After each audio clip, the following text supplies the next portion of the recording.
The decision that changed everything sounded like wisdom. That's what I want you to hold on to before I tell you anything else. Not a mistake, not a moment of carelessness, not something Helen would look back on and call foolish. It sounded exactly like what a sensible person would do. Helen Parker was 74 years old, retired teacher, living in the same house she'd shared with her husband for nearly 40 years. The kind of woman who had spent 38 years in a classroom and could read a room before she'd finished walking into it. She was not sedentary, she was not reckless, she was not the kind of person who ignored her body. She was, in fact, exactly the opposite. She paid attention, she was careful, and when her knee started to bother her one morning in March, not dramatically, not with the kind of pain that sends you to a doctor, but with that quiet, persistent ache that settles in and makes itself at home, she did what careful people do. She decided to rest it. A few days, she told herself, just until it settles down, just until the inflammation, or whatever it was, had a chance to quiet. She'd read somewhere that rest was important. She'd heard it from someone. It made sense. It felt responsible. And so she stayed home the morning she would normally have walked through the neighborhood. She took the elevator instead of the stairs at her doctor's office. She let her husband carry the things she would normally have carried herself. All of it reasonable, all of it kind to herself, all of it in isolation, completely defensible. What Helen didn't know, what nobody had ever told her in 38 years of teaching and 74 years of living, was that she wasn't simply resting a knee. She was beginning a negotiation with her life, and over the next few months, the knee would become the smallest part of the story. The first week was easy. That's the part nobody talks about. How easy it is, how natural, how the body accepts the rest without complaint, and the days arrange themselves around the absence of the thing you've decided to avoid. Helen didn't miss the morning walk that first week. Not really. The weather had been unreliable anyway. Her knee felt better with the rest, or at least it didn't feel worse, and that felt like evidence that she was doing the right thing. The second week, she skipped the stairs at the library, not because someone told her to, not because the pain was severe, but because the elevator was right there. And why introduce unnecessary stress to something that was finally beginning to settle? The third week, her husband started bringing in the groceries alone. She hadn't asked him to. He had simply noticed, and she had simply let him, because it was easier, because he didn't mind, because the bags were heavy and the knee had been particularly stiff that morning. None of these decisions felt significant. That's the part I want you to understand, because I've sat across from enough people in my clinical work to know that this is almost never a dramatic story. It's not a story of surrender. It's not a story of giving up. It's a story of small arithmetic. One subtraction, then another, each one reasonable, each one justified, each one invisible in isolation. But arithmetic accumulates. By the end of the second month, Helen had quietly reorganized her days around what her knee preferred. The morning walk had become a shorter walk, then an occasional walk, then something she kept meaning to get back to. The stairs had become something she used only when the elevator was occupied. The garden, the one she'd tended for 30 years, the one with the roses along the back fence that her mother had planted, had started to look a little less tended, not abandoned, just less attended to. Because kneeling was uncomfortable, because crouching took a particular kind of confidence she wasn't sure she had right now, because she would get back to it when the knee was better. I want to tell you something about joints, something most people are never told. Joints are not designed for permanent protection. They are designed for participation. A knee expects to be asked, to bend, to straighten, to carry you through a grocery store, across a garden, down a sidewalk. When that conversation slows down, the knee changes, and so do the muscles around it. Nothing dramatic, nothing painful enough to notice. Just a quiet withdrawal from work they are no longer being asked to do. Like a room that gets cold when no one has lit the fire in a while. Helen was protecting her knee. She believed that completely. Every day she protected the knee, and every day the knee adapted to being protected. The lesson was not the one she intended. There is a moment, and I've watched it happen more times than I can count, when the body stops being something you live in and becomes something you manage. It happens quietly, it doesn't announce itself. There is no single morning when a person wakes up and thinks, "Today I will begin organizing my life around my limitations." It accumulates, the way most important things do. For Helen, it started with a pause. Not a dramatic pause. Not the kind that stops a conversation, just the small, private pause that happens before a movement. Before she stood up from a chair, before she stepped off a curb, before she started down a staircase. A fraction of a second, a quick internal calculation. How is the knee today? Is this a good idea? Should I hold on to something? She wouldn't have called it fear. She would have called it caution. And caution, she would have told you, is simply good sense at 74. But I want to draw a distinction here because it matters enormously. Caution that responds to genuine danger is protective. Caution that anticipates danger that isn't there yet is something else. It is a rehearsal for limitation, and the body, which is always listening, always adapting, always taking its instructions from the life being lived inside it, begins to move accordingly. The pause before standing becomes a slight hesitation. The hesitation becomes a habit. The habit becomes the way she moves through the world. Before the pain changed her movement, the fear of pain changed it. That is the sentence I want you to sit with for a moment. Because it is one of the most important things I can tell you about what happens when discomfort becomes the organizing principle of a life. The pain itself, the actual physical sensation in Helen's knee, was real. I want to be clear about that. I am not suggesting she imagined it. I am not suggesting she was being dramatic. But pain is not only a physical event, it is also a signal, and signals can be misread. When Helen felt discomfort on the stairs, her nervous system registered a message. This requires attention. That was accurate. But somewhere in the translation, the message became something different. This is dangerous. This should be avoided. This is no longer for you. And once a movement becomes associated with danger, even mild, manageable, ordinary discomfort, the brain begins to protect against it. Not because the brain is wrong. The brain is doing exactly what it was designed to do. But the protection has a cost. Helen began to move differently, not dramatically, not in ways that anyone else would have noticed, but in ways she would have noticed if she had been watching herself from the outside. She held the railing now, not occasionally, always. She sat closer to the edge of chairs, so standing would be easier. She chose the table at the restaurant that required the least walking from the door. She stopped wearing the shoes that required her to step carefully. Small adjustments, sensible adjustments, the kind of adjustments that a thoughtful person makes. But adjustments accumulate. And what accumulates, over months, is a slightly different version of a life. A life lived a little closer to the center, a little further from the edges, a little more managed, a little less spontaneous. Her husband noticed. He didn't say anything. He was not that kind of man, but he noticed. And Helen noticed that he noticed, and said nothing either. Because how do you explain something that has no single moment of beginning? How do you name a change that arrived so gradually you cannot point to the day it started? You don't. You simply find yourself, one ordinary afternoon, declining an invitation to walk to the farmer's market 3 blocks away. Not because you cannot walk 3 blocks, but because you're not sure how the knee will feel on the way back, and you don't want to find out in public, and it's easier to stay.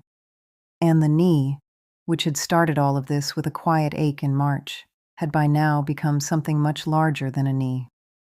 It had become the thing the day was organized around, the silent authority in a life that, until recently, Helen had been writing herself. I want to tell you something that took me years to say out loud in a clinical setting, not because I didn't believe it, but because I knew how it would sound. Pain does not always mean damage. I'll say it again, because the first time you hear it, something in you resists. Pain does not always mean damage. It does not always mean danger. It does not always mean stop. Now, before you tell me that your pain is real, that it is not imagined, that you are not being dramatic, I know. I believe you completely. The pain is real. That is not what I'm questioning. What I'm questioning is the story we tell about what pain means. Because we were taught a very simple equation. Pain equals harm. Movement equals risk. Rest equals healing. And for certain kinds of pain, in certain circumstances, that equation is accurate. If you break a bone, you rest it. If you tear something, you protect it while it heals. There are absolutely moments when the body is asking for stillness, and stillness is the right answer. But that equation, pain equals harm, movement equals risk, was never meant to be a permanent way of living. It was meant to be a temporary response to a specific event. Helen's knee was not a broken bone. It was not a tear. It was not a structural emergency. It was a joint that had become irritated, inflamed perhaps, stiff from years of accumulated use and, more recently, from the accumulated effect of being used less. The kind of discomfort that millions of people over 50 experience, quietly, daily, without drama. And what millions of people over 50 are never told, what Helen was never told, is that for this kind of pain, for this kind of joint, for this kind of discomfort, movement is often not the enemy. Movement is often the medicine. Not aggressive movement, not the kind that pushes through sharp pain and calls it strength, not the kind that ignores what the body is saying. But gentle, consistent, respectful movement, the kind that says to the joint, I still need you. I still believe in you. I'm still going to ask. The body learns. That's one of its greatest strengths, and sometimes one of its greatest challenges.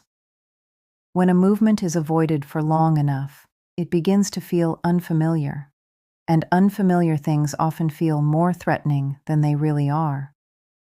Not because the knee is worse, because the relationship has changed.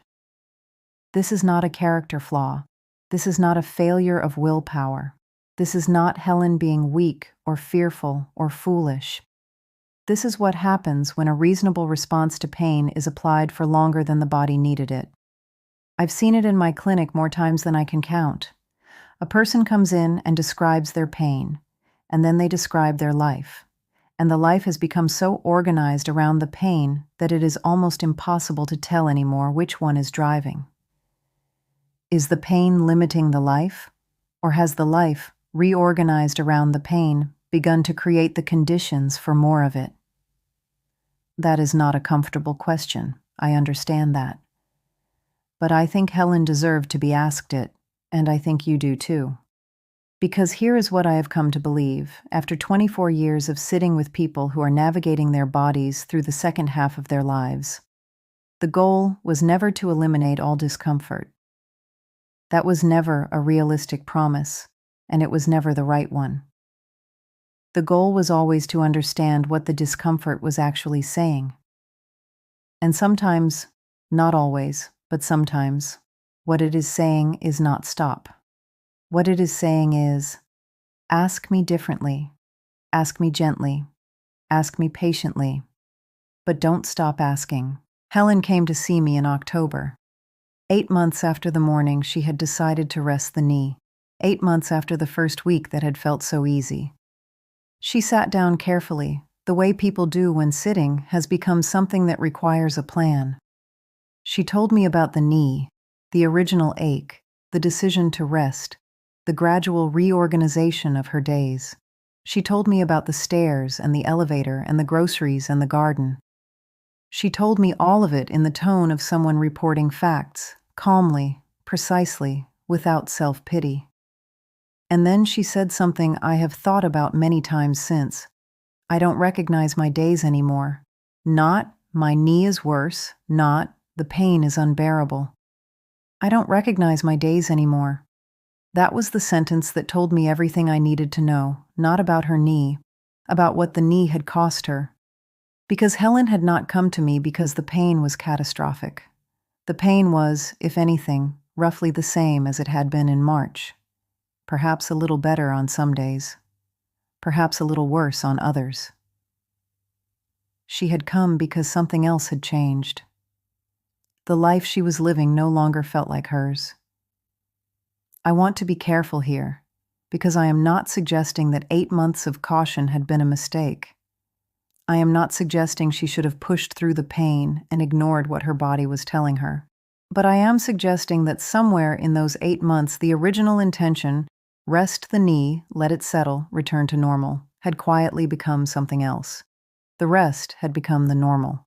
And Helen, who was 74 years old and had spent 50 of those years building a life that looked exactly like her, had woken up one October morning and not recognized it. We talked for a long time that first appointment. I asked her about the garden. She looked at me the way patients sometimes do when a clinician asks about something that doesn't seem relevant. I asked her anyway. She told me about the roses along the back fence. Her mother had planted them. She had tended them for 30 years. She knew their names, their seasons, the particular way they needed to be cut back in autumn to come back strong in spring. I asked her when she had last been out there. She thought about it for longer than either of us expected. June, she said, maybe late May. It was October. I didn't say anything. I didn't need to. She looked at her hands for a moment, and then she said, I keep telling myself I'll get back to it when the knee is better. And I said, as gently as I could, what if getting back to it is part of how the knee gets better? She didn't answer right away. That's usually a good sign. It means something landed. It means the question went somewhere real instead of bouncing off the surface of a mind that has already decided what it believes. We made a plan that day. Not a plan for the knee, a plan for Helen. The knee would be part of it. Of course it would. But the goal was not to create a better joint. The goal was to reclaim a life that had slowly begun shrinking around it. 3 minutes of walking in the garden in the morning, not to tend it, not to kneel, not to do anything except be in it. 1 flight of stairs per day, holding the railing, going slowly, stopping if she needed to. And one thing she had stopped doing that she had once done without thinking, one small thing, her choice. She chose the farmer's market. Not the one 3 blocks away that she had declined in September, just the smaller one, the one on Tuesdays. 4 blocks from her front door. She would walk there with her husband. They would not rush. They would stop if she needed to. And if the knee felt uncertain on the way back, they would sit for a while at the bench outside the hardware store and watch the street and then continue when she was ready. That was the plan. It was not a dramatic plan. It was not the kind of plan that gets written about. But it was a plan that gave Helen's days back to Helen. Not all at once. Not without difficulty. Not without mornings when the knee ached and the garden felt far away and the farmer's market felt like someone else's life. But gradually, the way things that matter usually happen.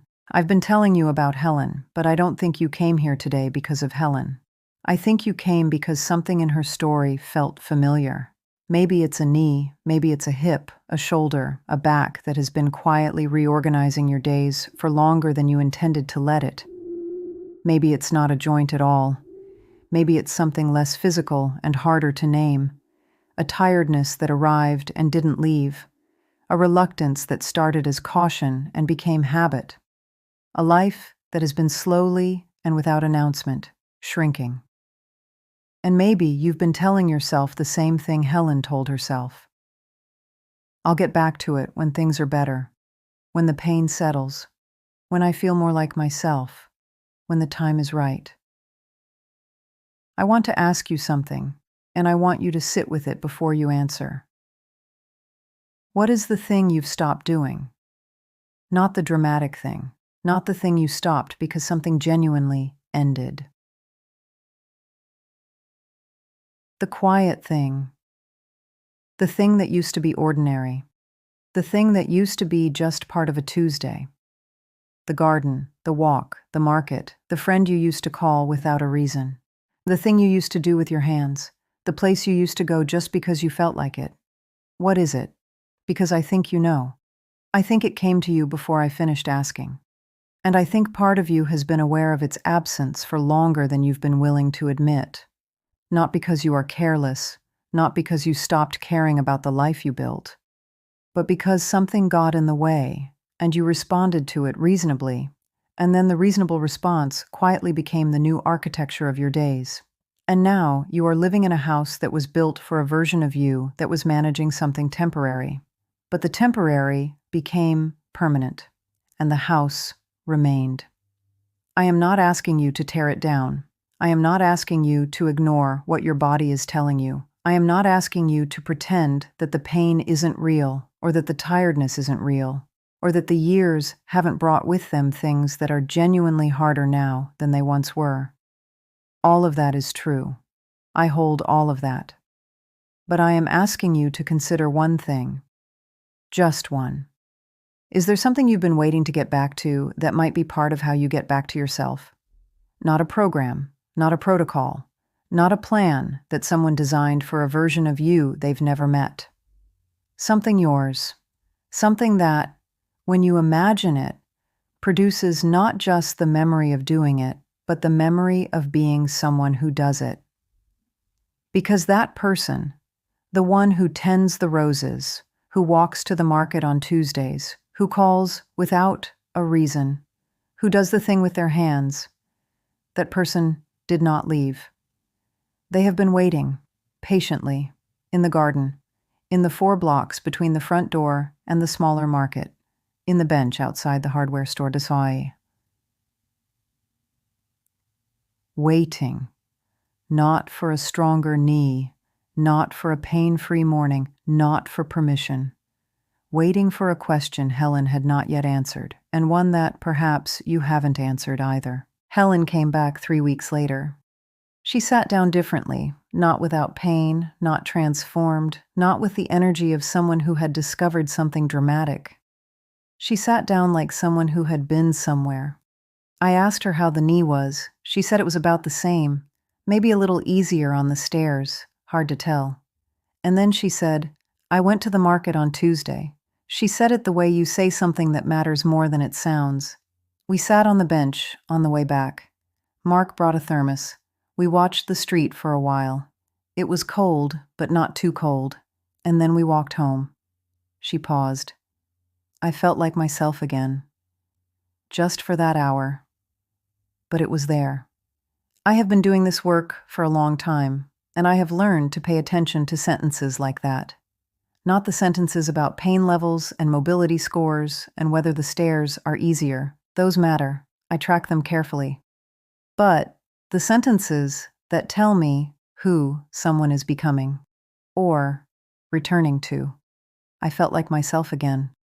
That is the sentence I work toward. Every appointment, every plan, every quiet Tuesday morning with a thermos and a bench and 4 blocks between the front door and the market. Helen didn't need a miracle. She needed a Tuesday. And I think about that often. How much of what we are waiting for is not a cure, not a resolution, not the morning we wake up and the pain is gone and the years have somehow softened and everything is as it was. How much of what we are waiting for is just a Tuesday, an ordinary day that feels like ours again. A walk that reminds us we are still someone who walks. A garden that remembers we were always someone who tended things. A bench in the cold where we sit with someone we love and watch the street and feel, just for that hour, exactly like ourselves. If something in this episode landed for you, if Helen's story felt less like a story and more like a mirror, I want you to think about who in your life might need to hear it too. Not because you want to fix them, not because you have an answer they don't have, but because sometimes the most generous thing we can do for someone we love is to say, I heard something today. I thought of you. I think you might want to sit with this. That's all. A message. A link. A quiet Tuesday kind of gesture. And if you are new here, If someone sent you this episode and you arrived not quite knowing what this channel is, this is what we do.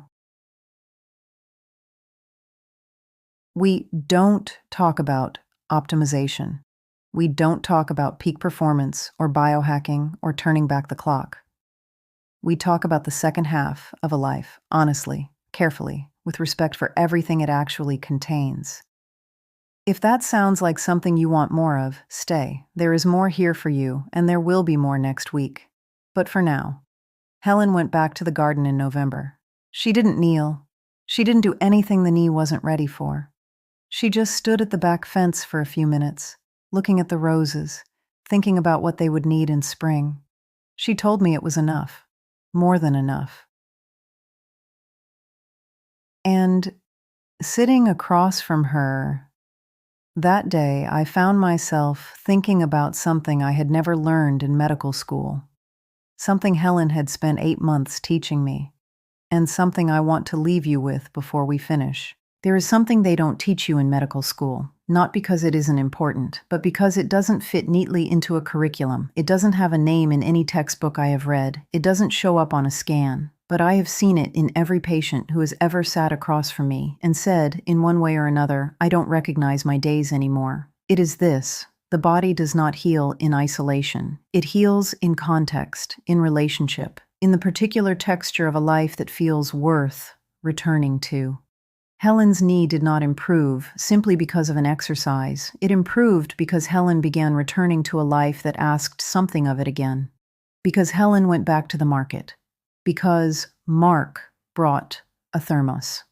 Because she stood at the back fence in November and looked at the roses her mother had planted and thought about what they would need in spring.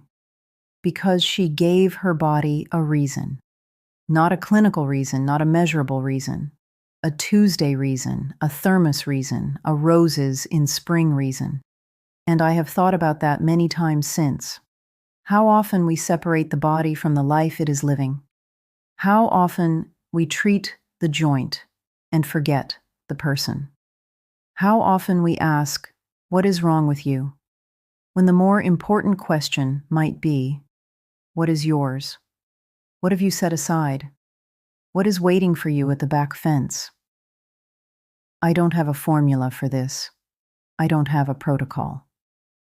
What I have is Helen. And the Tuesday she went back to the market, and the hour she felt like herself again. And the quiet, stubborn belief that this returning, this reclaiming, this small and unheroic act of going back to what is yours is medicine. Real medicine. Perhaps the oldest kind. My name is Dr. Sarah Mitchell, and this is Move Well Longer. Not a channel about fixing what is broken. Not a channel about defying age or optimizing decline or pretending that the second half of a life is the same as the first. A channel about living well inside the life you actually have. With honesty, with care, with the kind of attention that sees not just the knee, but the garden behind it. If you found something here today, I hope you'll stay. There are more stories, more Helens, more Tuesday mornings worth returning to. And I'll be here every week, thinking carefully about the things that matter, saying them as honestly as I can. We'll meet again on Monday,